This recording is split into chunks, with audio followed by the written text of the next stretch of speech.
Good morning, everyone, and welcome to the day 3 of the Inclusive Learning Environment show and our webinar.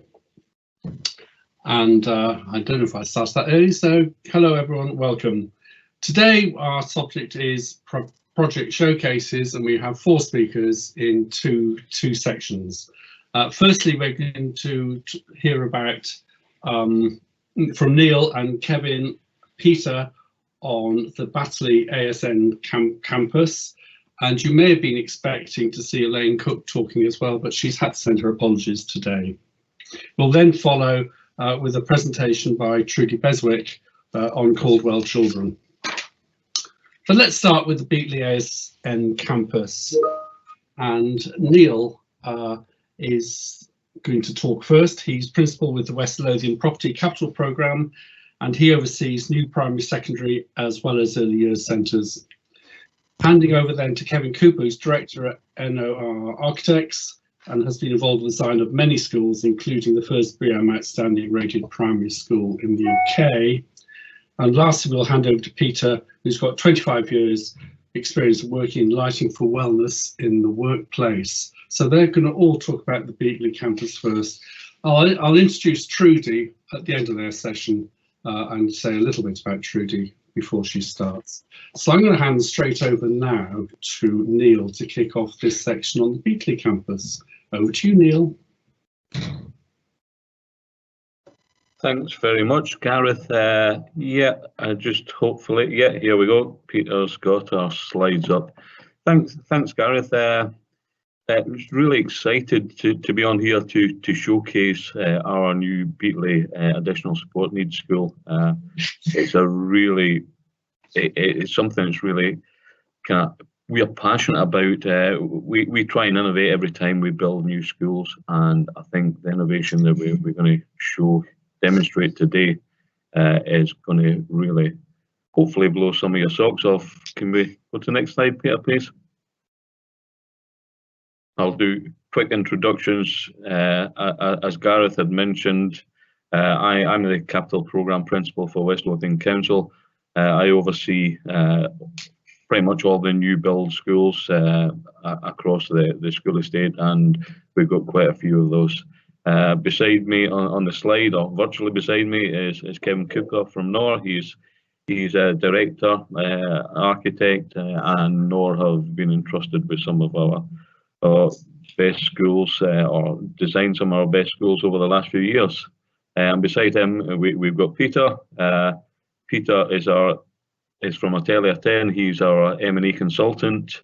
But I think you'll see later on in Peter's slides that this is not just M&E. This is magic that we're going to show you here, hopefully. So yeah, if you can move on, please, Peter. I think a wee bit of a background to the school. Beatley Schools for our additional support needs kids with our most extreme needs, I guess, is what you would say.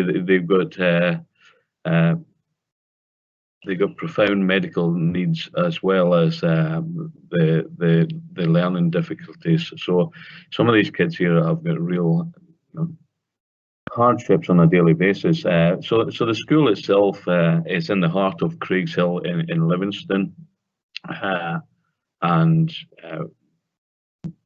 as our capital programme, we've put forward a strategy to replace all our ASN schools, and Beatley being probably like the jewel in the crown. The school itself is in an old primary school building, and it's been hacked about, modified, refurbished, extended to try and get a school that wasn't really fit for purpose to make the kids' lives that go there a wee bit easier. And these kids, they have multiple mobility aids to get around, so it's a real hardship even just getting around. Can we just flick on, Peter? Sorry. I think, what we're trying to do is we're trying to make this the best school that we can, and Kevin and then Peter will show you this. We're talking about technologies that haven't even been invented yet. So kind of that blows my socks off. How can you talk about it if you don't know what it is? But yeah, so that's where we're going. We just flick through the next few slides, Peter. Yeah, the kids here, they say that they face daily hardships, and are on medical plans, individual medical plans, and multiple aids. And you would think, that's really quite sad or quite heart-wrenching. But the reality is, you go into this school and it's one of the happiest places you would ever go to. You can feel, there's a kind of feeling that of happiness, of love, of joy. The kids enjoy being there despite their daily challenges that they have to go through.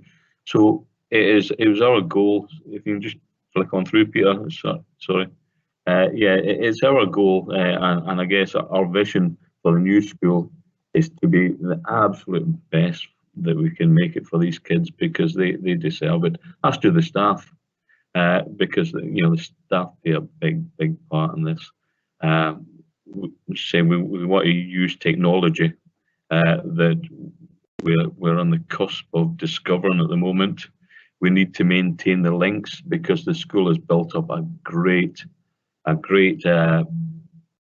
rapport with the community, and the community, although the kids don't come from Craigshill, the community have taken ownership of the school, and it is very much part of Craigshill. And then we have what is been regarded as an exemplar of partnership working with the NHS and their child development clinic, which is part of the school. So on that, I'll probably pass you over to Kevin to tell you a wee bit about the building. Thanks, Neil. Can you go back a little bit? Yeah. More trouble today than the last. That's all right. That's okay, Peter. Thanks. No, yeah, as Neil touched on, I think as architects, when we came to sort of look at this school, I think two things did really strike us. One was that tangible sense of joy when you're in the building, and the staff and the pupils, they do create a lot of love and joy in a place which is pretty poor and institutional at the moment. Next slide, please, Peter. Yeah, I mean, as usual, a lot of these kind of old buildings that have been repurposed. There's a lot of corridors and things, and what you find as well is just so much stuff around. In this kind of building, every single space seems to be festooned with specialist bits of kit, as you would understand. So, I think one of the goals is really to somehow clear all that away and give a completely different visual impression for the new building. Next one, please, Peter. The site itself, as Neil mentioned, is a place called Craigshill in Livingston. We did various feasibility studies, looked at various potential sites. The existing site is in yellow down at the bottom right, so very important to still keep it part of the community. And in the end, we for various reasons plumped for the site just at the top at Grange Road there. Next one, Peter. This site is immediately beside a bank of mature trees. It's not quite so bonny on the other side as an existing kind of industrial estate, but we're working with a really good team, including Peter, but also Wardell Armstrong Landscape Architects. And the scheme is currently evolving, so it's still at design stage, but certainly we're very keen to make sure that we have a really good external environment as well. Lots of different experiences for the children. Lots of accessibility across the entire site, but also having the presence of the existing mature trees really makes a difference too. Moving on to the plan of the building itself, there's very onerous energy requirements that we're going to have to meet. So that sort of tends towards a pretty sort of compact form for the project, but that is good and that enhances the educational connectivity of the project. It's not an enormous building, but we want everything to be as interlinked as possible. So strategically, the plan's got a very sort of rational arrangement. So we've got these two kind of storage spines, which are between the classrooms and the central space, and these storage spines are where we have like all the kit that I mentioned previously that gets stored away. hygiene rooms, highly serviced spaces are all grouped along in these very simple two spines that go around the building. And that means that you simply have classroom spaces on the perimeter of the plan, and then interesting collaborative spaces along the middle with the entrance at one end, and a couple of pods containing interesting spaces, like the rebound room and so on, multi-sensory spaces, just to populate the central part of the building and give it a bit of character. Excellent, thanks. Still working on the outside of the building as well. Very simple, straightforward. It's a pretty tight budget, so we need to spend that budget wisely.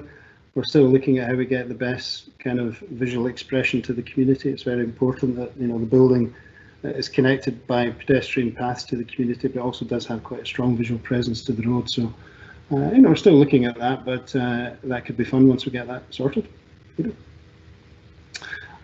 This is the way that the Revit model is sitting at the moment. So just coming up to this very sort of simple frontage, brick plane, double height space, announcing the presence of the entrance and the collaborative spaces in the middle. Next one.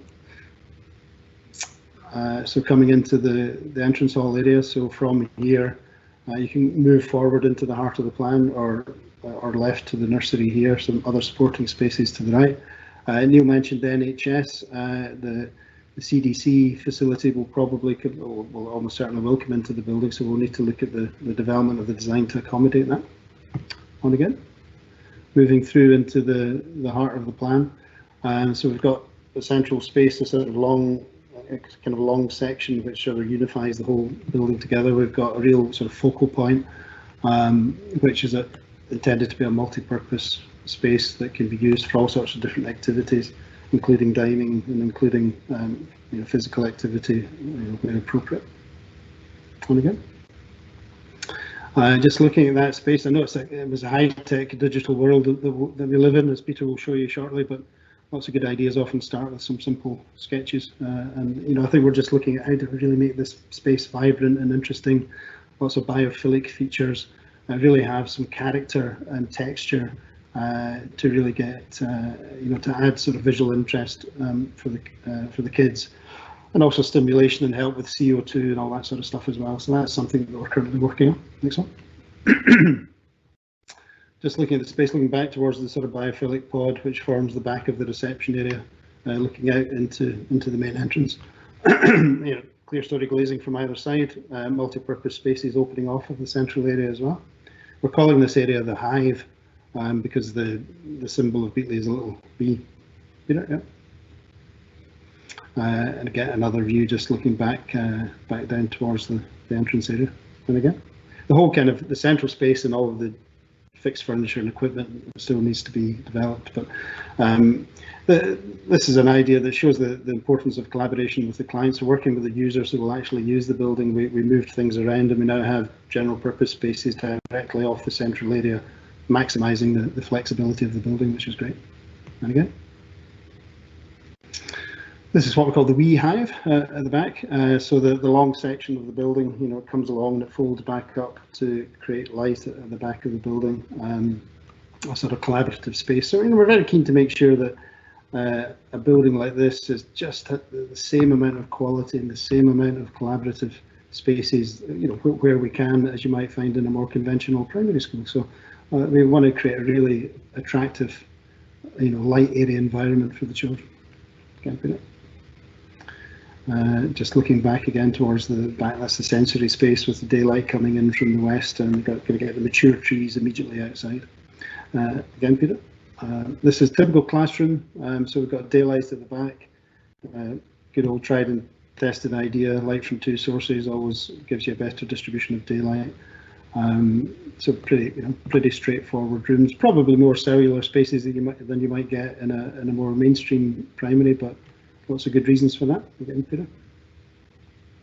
And looking back through the kind of spine of storage areas, so again, what we're trying to do is get the visual clutter all out the way, but still create lots of moments, lots of interesting visual connections between spaces, so that the building, although it's within a very simple compact plan, it's still going to have a certain quality and a certain sense of surprise as you move through it. Just final slide looking at the outside. So again, this is still still being developed. Just trying to spend the budget wisely. I think the introduction of the NHS facilities will mean a reconfiguration of the front of the building. Just trying to keep everything simple and tidy, and have a really interesting, rich, stimulating interior, because that, after all, is what's going to, affect the children the most, and that's what they'll get the most benefit from. So, and that rich interior is going to be enhanced by interesting stuff that Peter's now going to tell you about. Okay. Thanks, Kevin. So being involved in this project at the beginning, it was an opportunity, I feel like, as an engineer, to solve, I feel like, some human problems and human challenges, and create spaces which are exciting. When I spent the day in the life, which is effectively spending the day at the school, at the existing Beatley, you can see that the kids do have a lot of challenges, and you can see that they have limited opportunity for joy, if you like, that we can perhaps help create. And that's what we're trying to do at Beatley, is we're actually trying to create spaces that can be experienced and create joy for the children and the staff within the spaces, because again, we can't forget about the staff. I mean, they've got a very challenging job, and actually, you want to keep everyone as happy as possible throughout the spaces. So that's where we came in, if you like, from a design perspective, so approaching the M&E in a different way, and using some of our experience in terms of smart technology, and hopefully developing some new approaches to assistive technology. So I'll take you through what smart technology is, and actually it's pretty simple. We interact with all of this technology every day. We interact with the doors, we interact with lights just by moving through spaces. We press buttons on lifts, we have all of these things that we interact with, but it tends to be a one-way interaction, i.e. systems are actually saying, right, something's happened to me, what do I do? But the whole idea of smart technology is actually to use that information to help inform something else. But to enable that, what we need to do is we need to create effectively a sensor network in a building. So this is what we call the observer grid. So the observer grid is a network of sensors throughout all of the spaces, and we tend to integrate each of these sensors with the light fittings, because light fittings tend to be in every space inside the building. So it gives us this kind of real granularity in terms of the information that we are collecting, and actually using that. And each of these sensors contain things like, we can have temperature, we can have humidity, we can have CO2, we can have things like our typical light levels. We can actually take a lot of that, I feel like, information. They also contain things called Bluetooth beacons. So the Bluetooth beacons can actually send and receive information. And where that becomes important is that we can start to use that data to inform some other things, some of the assistive technologies, for example, that we're going to look at. But it also gives us that granular detail about how our spaces are used, when they're used, and it can help inform, shape and adapt the building, if you like, going forward. So that's what's important about it. So what we can have is this. We have this wireless, so this is like a diagram, if you like, of how they can be integrated. So you've got the sensors inside each of these elements, and we can send and receive signals, if you like, to each of these things, and then we can use it to create things like heat mapping, so we can actually understand the use of the building. We can actually understand, if you like, as well, the intensity of a space and look at its energy. So we've got this LEAP funding as part of this project, which means there's very onerous energy targets, but this will give us that granular detail that we need to understand how our buildings are working.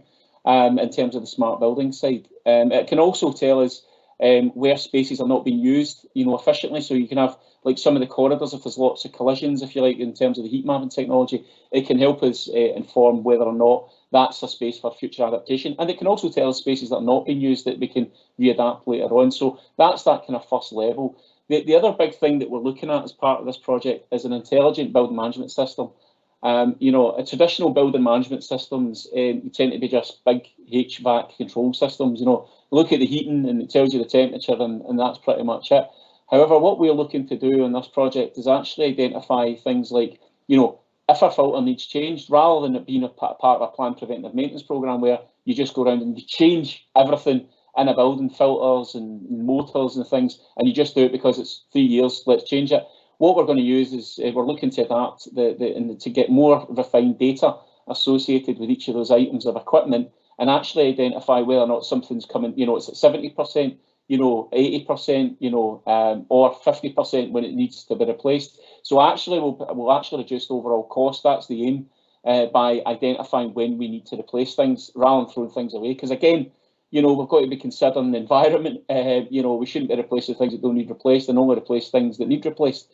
And again, the intelligent building management system that we're looking to adapt here is going to help us do that. The other thing is that the intelligent building management system allows us this access to all of that data that I mentioned, you know, all the light sensors, all the temperature and all of that. And then what we can do is we can join it up with the rest of the building. We have this kind of really complicated engineering diagram here.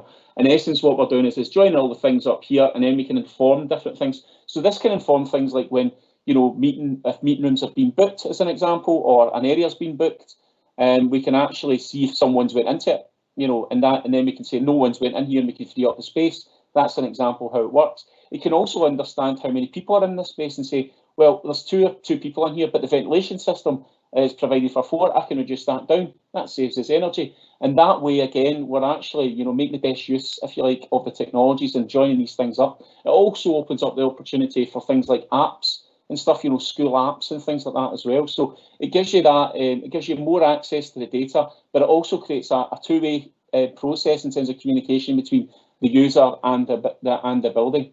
You know, so again, so in summary for that element, I'm going to come on to the cool stuff in a second, which is assistive technology.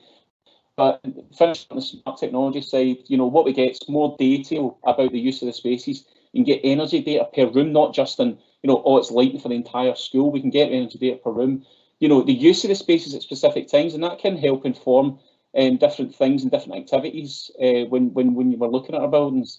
Identify spaces that are being used when they shouldn't be. And that's also important, because when we start to look at energy, we're trying to identify spaces that we can close down and zone things off. And the other thing eases integration of the third-party technologies, right? So again, you know, that could be that room booking system, but it also allows us that link to the assistive technology. So we can use those Bluetooth beacons to help us inform things. So again, now the important stuff here for this, so the technology for the pupils. So one of the principles we're looking at is smart wheelchair guidance systems. Now, but we have to bear in mind that these kids are, you know, that they are severely physically, you know, in some cases challenged. And one of the things is we're trying to do is we're trying to create, you know, almost a sense of, you know, if you like, of the ability to move around and things. So what we're looking to do is we can have something like an iPad or something, and you can click on that as a space, you know, and it might be a diagram or a logo of, for example, even the external space. And then what can happen is the wheelchair can then take them, if you like, through those spaces. Now, we'll have other technology on the wheelchairs to actually identify collision and things like that. But what we would use is the Bluetooth beacons to actually help us navigate, you know, through that space. And so that's one of the ideas that we're looking at. And we're actually working with a company in the UK and in the US at the moment to try and identify that kind of technology. And again, these are the kind of interfaces that we're looking at to enable that technology. You know, again, using kind of it's proven technology to allow these children to interface with that, but again, using it in a different way. Now, one of the other things that was quite interesting, this is another one of the kind of innovation ideas, is the mobile sit-stand desk. Now, again, we've been using, if you like, sit-stand desks in offices for a number of years now. And one of the things that struck me when we went to the school, and in fact all of us, was like the dining facility and these kids' challenges. A lot of these kids have different, as I say, physical challenges, you know, and some have got like big wheelchairs and some are smaller, some don't need a wheelchair. But again, this led to loads and loads of disparate, if you like, furniture arrangements for the dining area. So one of the things that I was looking at was, well, why don't we just create a desk that you can move up and down and put a battery on it? Because again, they're not moving these things up and down, you know, every day, all day. You know, they tend to be setting them up at periodic times. So you probably get about a week's worth of charge out of the battery. You know, you only need to charge that battery up once a week.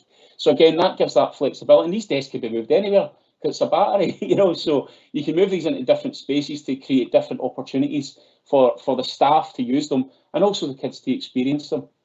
Now, one of the other big things that we've been trying to try and do is actually change, if you like, the way that we look at, if you like, multi-sensory experiences.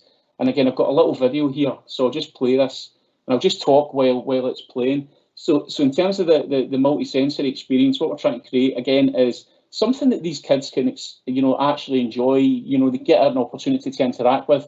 We can link these kinds of lights and sounds together as part of the smart technology solution, and actually create, you know, kind of, you know, either stimulating or calming environments for these children.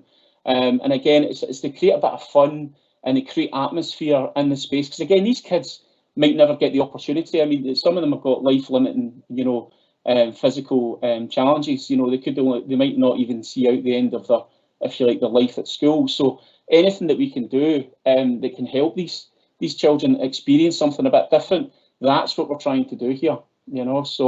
So that's this kind of aspect in the multi-sensory room for the staff and the pupils. So again, we can use this for the staff as well, and we can put things in like what we're looking at is this is an olfactory diffuser, so in essence a scent diffuser, but a bit more complicated that we're linking into the ventilation system, so we can create different smells and different experiences. You can smell like newly cut grass if you can't get outside, because again, the kids they'll be experiencing these schools most of the time in the winter period.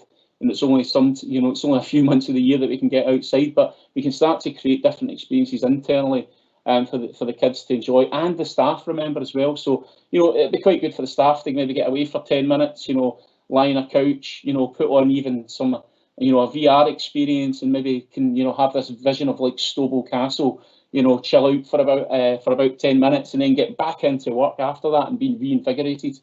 The other kind of big idea that we're working on is we've been working with Microsoft probably, I don't know, maybe 7-8 months now, trying to come up with this concept of the HoloLens. So this is another little movie, right? So it's a bit longer, but it's just so you can see it and you get an understanding of what we're trying to do.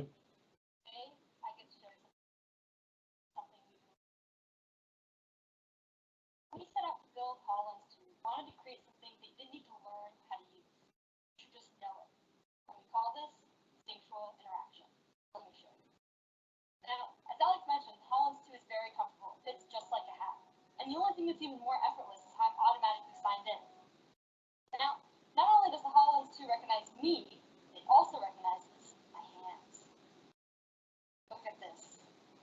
Fully articulated hand tracking.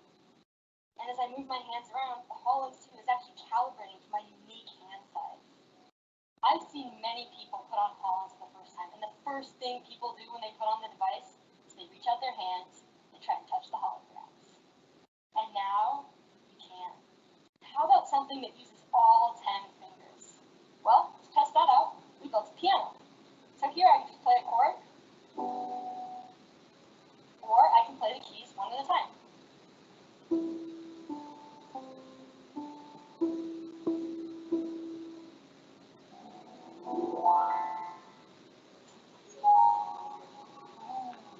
Look at that hummingbird over there, it's gorgeous. I wonder if it will fly in my hand. Yeah, oh wow, it's beautiful. I just love the way that it's following my hand around. I've got to tell the team, they did a great job. So, as I say, I mean, that this technology is not suitable for every child. We know that. But I think for me, even if it makes, 1, 2, or a few children smile, then from my perspective, I think we've done a good job. I mean, one of the big things for me with this type of technology is that we can start to bring things into schools that perhaps might have cost a lot of money. Like the keyboard. Or drums or something like that, just using those examples. But we can actually create them, if you like, using holograms, and actually the kids can then enjoy them in that fashion as well. And again, that means we can also use effectively any space. And this is the opportunity. You can use any space as an interactive experience. And I think that's what we're trying to bring to these kids. We've still got some work to do with Microsoft on it. But we're hoping that this could be something that could be adapted and used, and not just for, if you like, the ASN schools, but mainstream, because again, there's huge amounts of opportunity for technology. You can imagine if you could get access to a nuclear reactor, at secondary school, just to experience how it could work and how it goes together. You can actually have that through an interactive experience. So there's some great opportunities here for if you like, improved learning as things move forward. So again, we're almost there. So technology for parents as well. So the other aspect, as I was mentioning, is this aspect of knowing where your child is, if you like, throughout the space or even externally. So it's to create that sense of mindfulness for parents, so they can go up, wee Johnny's and, is in the garden today, or he's in the little hive, or he's in the big hive. You know, he's in the classroom. It's a mindfulness side of things. Now, again, you know, not all parents will want that, and you know, for their kids in terms of, because if maybe think they're being tracked, but it's intended to actually help, you know, parents, you know, think about their kids, especially if these are life limiting challenges these kids have. You know, even if you're at work, you can pick up your phone, spend 5 minutes, and you can actually feel that kind of connection with your child who's at school, and perhaps maybe having some fun and having some joy. So that's it for us. So thank you for that.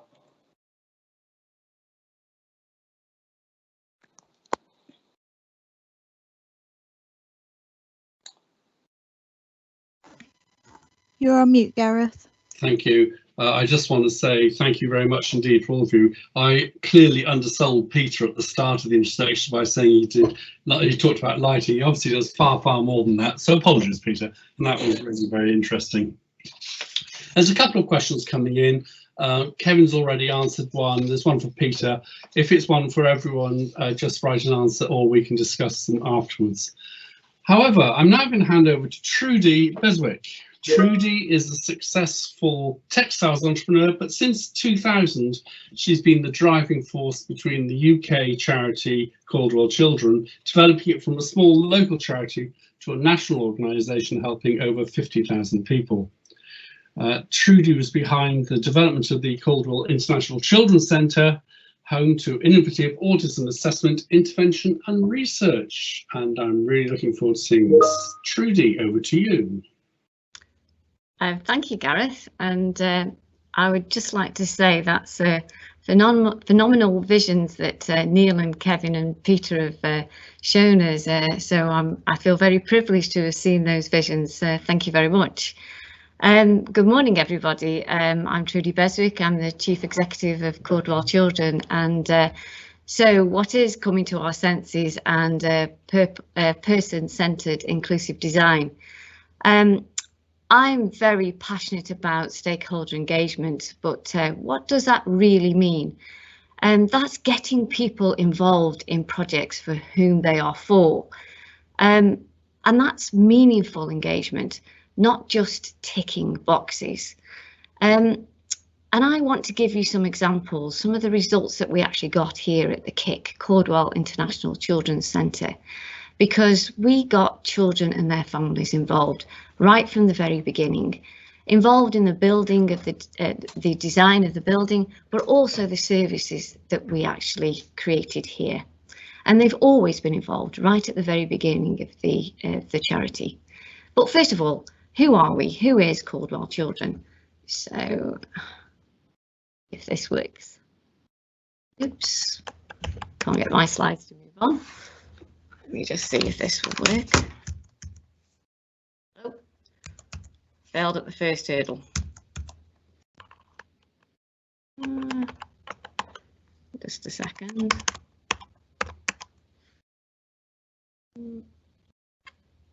There we go. Got one to work.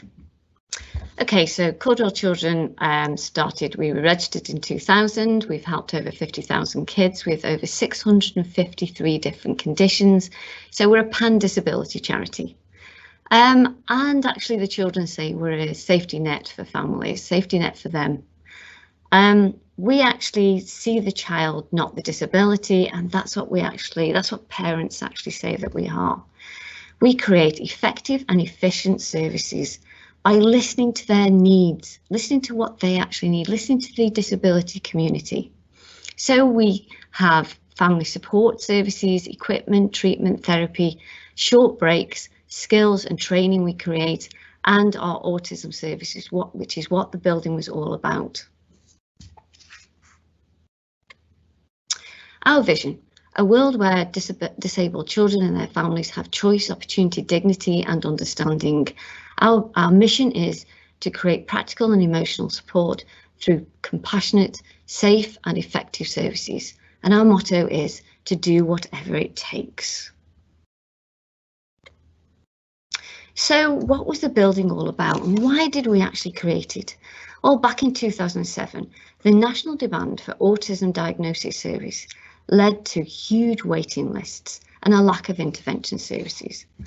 So through stakeholder engagement and research, our families told us that they were overwhelmed, mistreated by the impact that this was having on their lives. So I actually felt, and the team actually felt, that we needed to make a bigger impact with our services, and we had to create a solution to their situations. So my plan, and the plan that we came up with, was that we had to create an environment and services that would give them an efficient solution. We had to speed up the diagnosis pathway, or do something that actually did that, and we had to create efficient and effective interventions.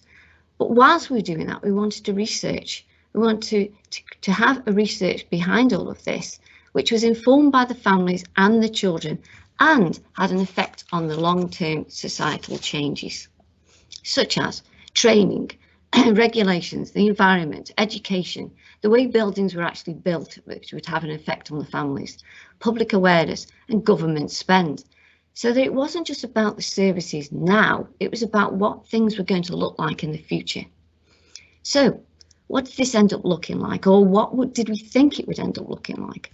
We would wanted to create environments that would look like and replicate what families were living like, or the activities that they were doing, so that we could create an MDT team that would work with them in these environments to assess their daily challenges, so that they could diagnose them and look at their priorities that we'd need and give them feedback in a feedback session, rather than just a telephone call or a letter, so that they could understand what the autism was, or the challenges that they had with their autism, and then create a 12-month intervention program with workshops and support them, and a research program behind all of this, evidencing this. Underneath the CQC regulations, working with the NHS and private care systems, so that we could ensure that many, many families could be helped, not just those underneath Caudwell Children's Care. And now this has been delivered underneath the integrated care system. But how did we know that this would work? How did we know about all of this? Who did we actually talk to? Well, we engaged with many people, families, children, community groups, local, national and international, autism centres, schools, corporates, citizens advice centres, and we visited new buildings, refurbishments, autism and pan disability charities. We spoke to experts by experience, lobbyists, local MPs, MPs for disability, clinicians, teachers, consultants, playgroups, researchers, developers, designers, architects, and many, many, many more professionals. How did we consult with them? Well, this is a cool wall. At one end, we had things that people didn't like, and at the other, we had things that people did like. People with physical disabilities, neurodiverse conditions. We put, what was really interesting, we had adults on one side, young people and children on the other, and they learned all sorts of things. There was quite opposites going on. We looked at colour, sound, smells, accessibility, interiors, exteriors, materials, touch, feeling, toilets, outside areas, landscapes, to name a few. Every single nut and bolt of this building was investigated, and every single thing that we actually did has a reason behind it. And every single thing involved families and children. And we collected information on it. And we also used smell canisters, modelling, touch panels, debates, communications, aids, surveys. What did we come up with? And what was useful? Well, we created this, which it was a word bank. And as you can see, there was huge opposites that was required, such as free but safe, exciting but calm, comfortable and homely, simple and modern, natural light and no sun glare.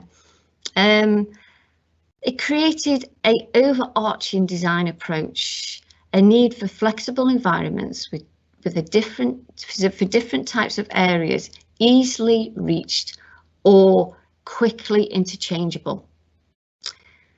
So just to give you an idea, this is the ground floor, and we came up, and it was really quite difficult to try and keep to the word bank at every single point, but we did.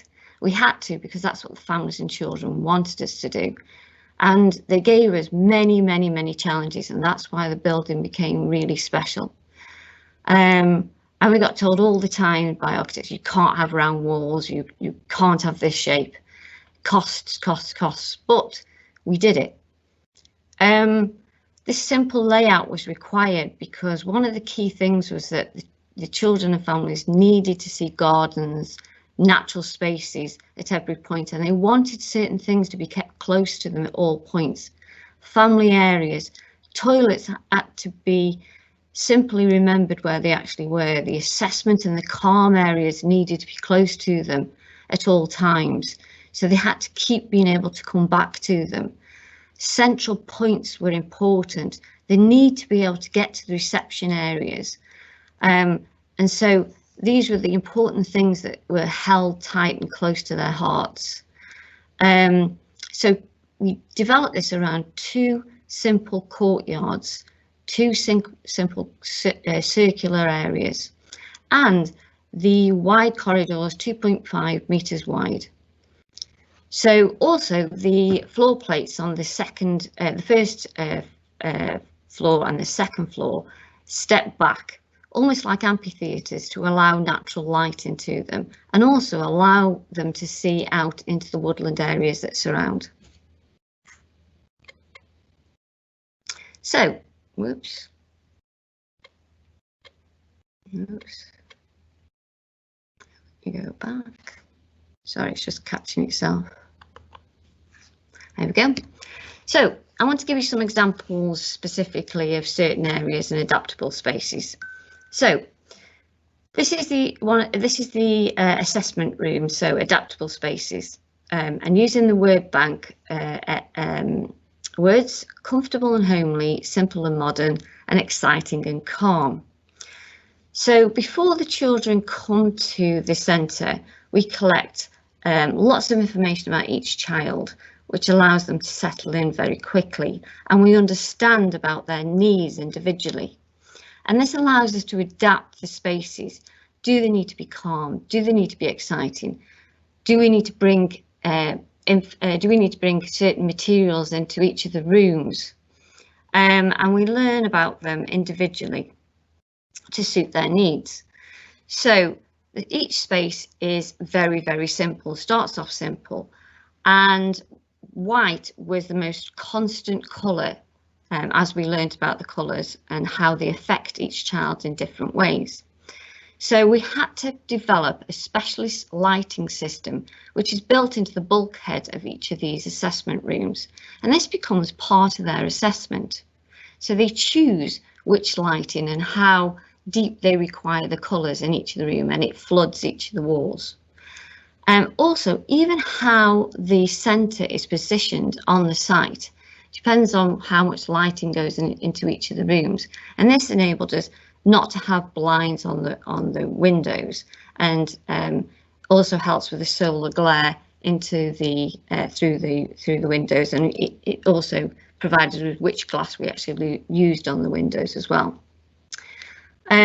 We use hidden cupboards in each of the walls, so we keep any clutter out of the rooms, and slowly we can bring in whatever toys or requirements we have to assess them into the room as we require for each of the children. And the same as actually what Peter was actually saying, we created furniture which is height adjustable depending on the child's needs, and the same with the chairs and the tables, and this creates a totally interactive environment, and again homely or modern. And the furnishing colours, again using different tonal furnishings, creates whether it's homely or whether it's modern.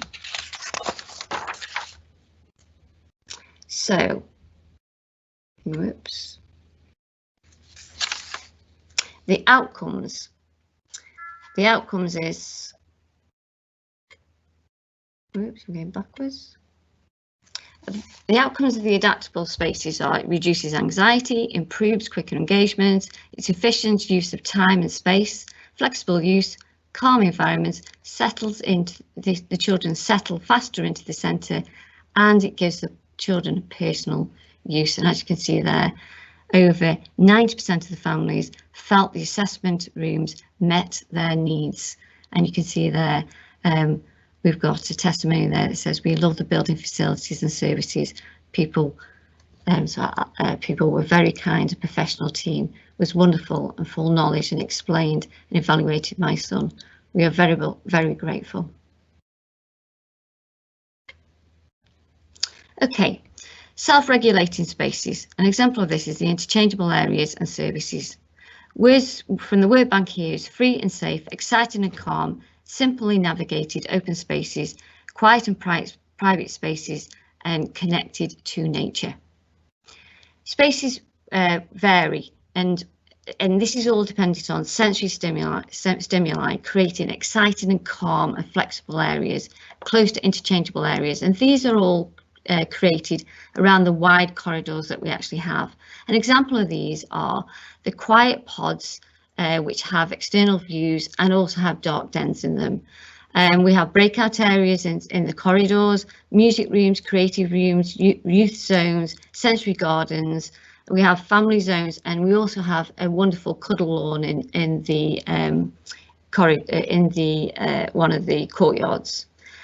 And these are all within easy use, and the children and families can get to them.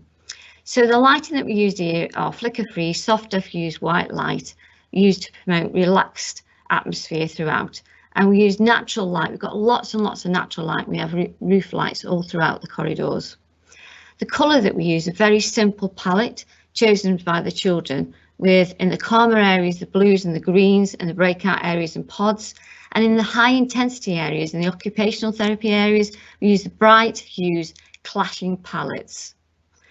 And the off-white colour that we use is a RAL 9003, which it's the constant colour that the families and the children felt right across the board was very, very calming. We do have some of the sayings on the walls, which again the families and the children chose and felt that they were ageless to them, depending, right across the age, from a very young age right up to the older age groups.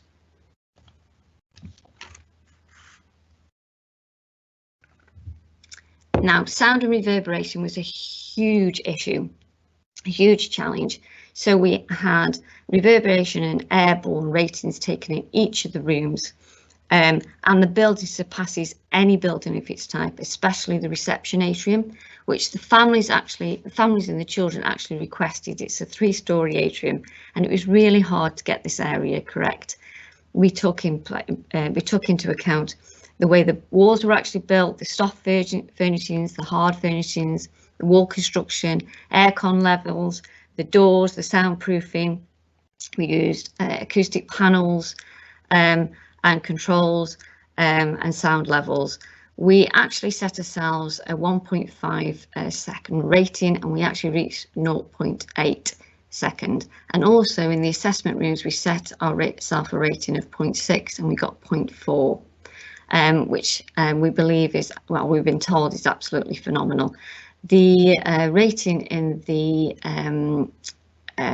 reception area is the same as a counselling room. So we believe that, well, we have been told that's absolutely phenomenal. So also in the garden areas, we've set the gardens out again. The children designed these in the same way as the building is designed, having the different areas in sighting and calming areas as well. So they actually decided that they wanted a sensory garden, but it is designed all with natural materials, having tree nests, natural stone, willow hiding seats, Superman stone, which actually turns, tree trunks that they climb through, and they did all this through exploring, designing models in various model sessions.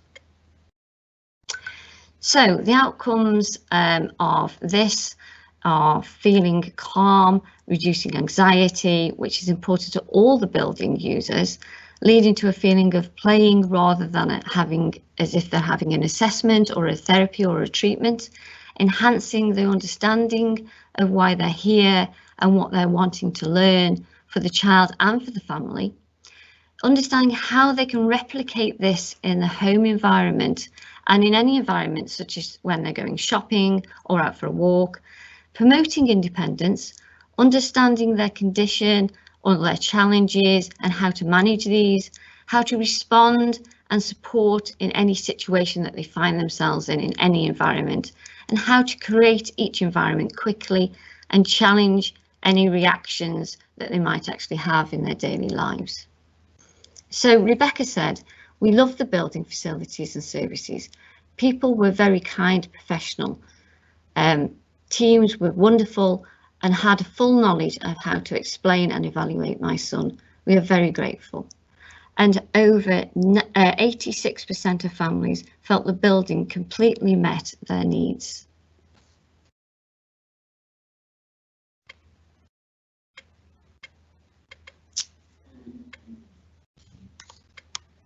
Oops.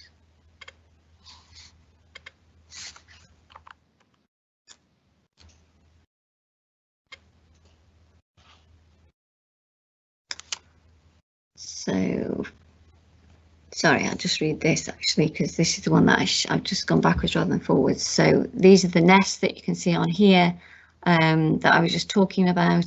And this is Rebecca actually that I was going to read out. This is the first time in as long as I can remember that we have been somewhere new and Alana has not had a meltdown. It was calming, and that's Rebecca. So Rebecca, when she came to the centre.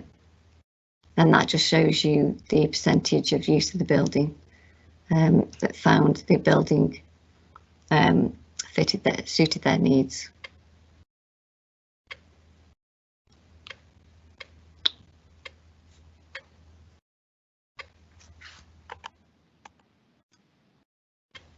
Struggling to get this move on. Oh, now I've got it moving on too far.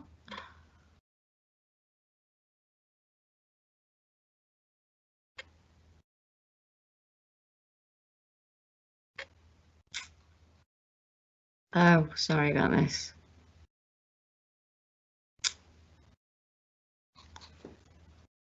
So,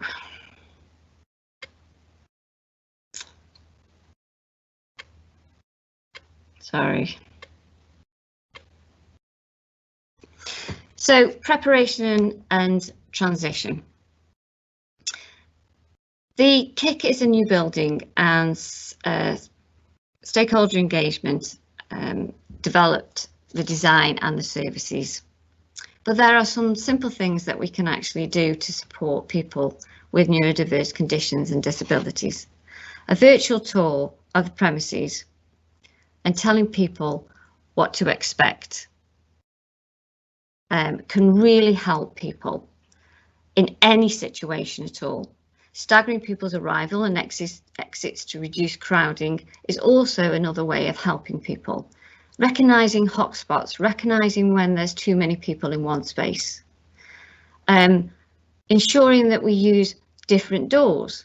Going in one entrance and coming out of another can also help people. Making sure that we have quiet spaces, making sure that we have quiet rooms, and understanding that these need to be on show so that staff can use them, but also visitors can use them. Inclusive training for our staff members and making sure that they understand this. Clutter-free environments, taking things from walls, not having too many art pieces or too many notice boards. Of course, we have to have certain notice boards because the regulations that we have to have them up. But decluttering walls is really important for those. Making sure that we have windows so in rooms so that people can see into them and out of them is really important, especially for those with neurodiverse conditions. Designating workspaces. This is also another important thing for some people, that they know where they're going to sit, and having these in certain rooms so that people know that they know where they're going to be before they get there. Visual aids. Transition and explaining change before people actually come and go is really important for those with neurodiverse conditions. So what does this mean for people? These actions, along with good communication, reduce anxiety, increases the ability to self-regulate. We will have higher levels of concentration, improve interaction and focus, reduces disruption for themselves and others, reduces the possibility of the child, young person's behaviour becoming difficult and having more challenges, which could lead to them being suspended or being expelled, which means that they would have to be homeschooled and therefore feeling isolated. And this does happen. We have this reported to us all the time. A child or a young person feeling comfortable and supported in their own environment, physically and mentally, is so important. This is John. He actually said to us, entering and leaving school was a real issue and affected my son's behaviour for the whole day. Simply allowing him to arrive and leave through another door meant he started the day more relaxed and happy. And 89% of children have actually reported that these small things have actually helped them when we've actually implemented them. So this is our tour. And when people have used this, they've actually said that it really helps them before they actually come to the centre. They feel that they can use it several times and ring up and ask many questions. It feels that because they use it before they come, it gives them confidence to come here, but it also makes them feel like that when they're here, they have more confidence. So I do actually think that I think more people have started to get these, and I do actually think that it's becoming more popular, which is a really, really good thing. And I think that those with neurodiverse conditions, things like autism, then I think that hopefully these will be implemented more in corporate environments, but also schools will be really helpful as well. So if you want to see ours, they're actually available at www.cuddlechildren.com. And I hope that this has been helpful. And if anybody has any questions, we can answer them later on. Thank you very much. Thank you, Trudy. That is really fascinating and really, really interesting.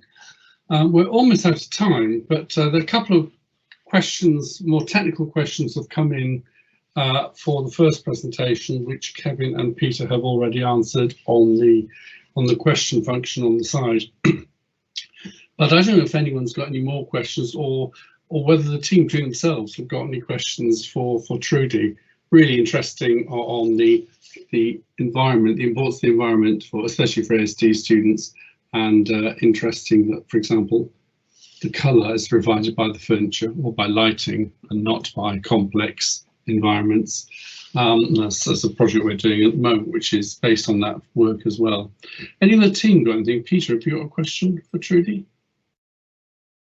No, I think it was important, actually, the aspect of light. Again, you know, taking as your introduction of me, Gareth. So some work I do. I work for the Dementia Services Development Centre as an associate as well, and again, there's a lot of aspects about links to light, to health and wellness benefits. Not just daylight, but actually enhancing it with some artificial light as well, in terms of when you get deep into buildings and creating a bit of, if you like, reducing things like transitions and, you know, glare and things like that. So I think that all rings true to me, Trudy. So that was interesting. Yeah, I think the issues is that anything to do with any spot shadows or any spotlights is really difficult for people with neurodiverse conditions, because it causes huge distractions.